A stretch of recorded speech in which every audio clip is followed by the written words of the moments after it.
আমি তো নামাজ পড়লাম মাশাআল্লাহ, বাড়িতে দেখবো বউ আমার নামাজ শেষ করা হয়তো তসবিহ পড়তেছে। ও এই নিয়ত করে বাড়ি পা দেওয়ার পরে দেখতেছেন আপনার ঘরের মধ্যে থেকে হরি হরি হরি হরি লো কি আমি মুসলমান, আমার ঘরের মধ্যে হিন্দুদের পূজার বাদ্য কেন যাই দেখেন আপনার ম্যাডাম ম্যাডাম ম্যাডাম বুঝেন, মেয়ে মানুষ যখন ড্যাম হয় তখন ম্যাডাম, জর্দা ড্যাম, বিস্কুট ড্যাম, মেয়ে মানুষ ড্যাম, ম্যাডাম।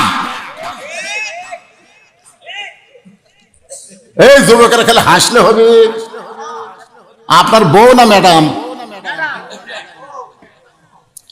বউ যদি হয় তাহলে স্টার জলসা জি বাংলাকে লাথি মারবে, কারণ ভারত আমাদের 400 বছরের পুরাতন বাবরি মসজিদ ভাঙ্গা সেই জায়গায় রাম মন্দির তৈরি করেছে। ধরে গান কথা ঠিক কিনা? সেই ভারতের চ্যানেল বাংলাদেশে চলতে দেওয়া যাবে